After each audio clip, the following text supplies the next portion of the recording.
Na msikilizaji, karibu katika kituo hichi na hakikisha kwamba unazidi kutufuatilia, maana hapa ndo tunahakikisha kwamba unapata taarifa kwa utendeti na zile ambazo zinaweza kutokea, ambazo ziko karibu na wewe na zile ambazo zinakuhusu. Kama wewe ni mgeni ama unanipata kwa mara ya kwanza, basi hakikisha kwamba umezidi kutufuatilia kwa kuweza kuweka subscription kama sababu ya ama kama njia moja ya sisi kuendelea kupatana na kuweza kujuzana, pia kufahamishana ambayo yanaweza kutokea. Katika siku ya leo, taarifa ambazo zinaweza kutokea ni kwamba Watanzania katika sehemu mbalimbali wanaweza kujiandaa katika shughuli ya maandamano ya D9, lakini kukiweza kuwepo na maandalizi hayo, basi kuna wanaoishi Uingereza ambao wameweza kutokea katika siku ya leo na kuweza kufanya maandamano yao na kuweza kutoa hashtag tofauti na kuweza kuyasema yale ambayo wanahisi kwamba yanafaa kufanyika. Katika jumbe ambazo zimeweza kunifikia, kuna ujumbe nimeweza kusoma katika mtandao, unaweza kusema hivi: Watanzania na wanajumuiya wa Afrika Mashariki wamekuwa na maandamano makubwa mbele ya ubalozi wa Tanzania na wameweza kupeleka ujumbe kwa dunia kuwa Samia Suluhu ni rais haramu na tunahitaji ndugu zetu waliotekwa warudishwe na waliouawa miili yao irudishwe. Lakini pia wakaweka hashtag katiba mpya, wakaweka hashtag nyingine D9 tunatoka, lakini pia hashtag nyingine Samia must go.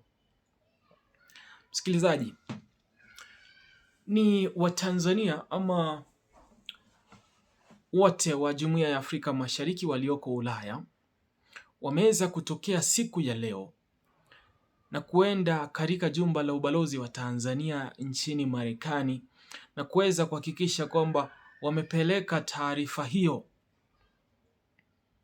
kwamba Samia must go. Lakini pia kile ambacho wameweza kukionyesha kwa upana zaidi ni kwamba miili ya Watanzania walioweza kuuawa katika siku ya kupiga kura tarehe 29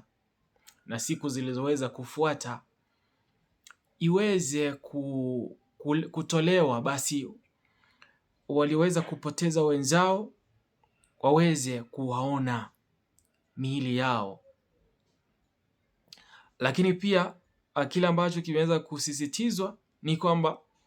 kunaanza kuonekana mchakato wa kuweza kuipigania katiba mpya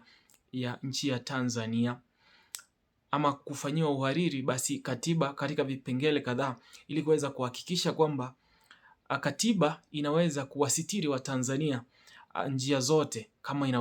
kama inavyostahiki. Kwa hivyo kuna vile vipengele ambavyo kwa njia moja ama nyingine vinaweza kuwahujumu wananchi, na kwa hivyo vipengele hivyo viweze kuhaririwa na kuweza kuhakikisha kwamba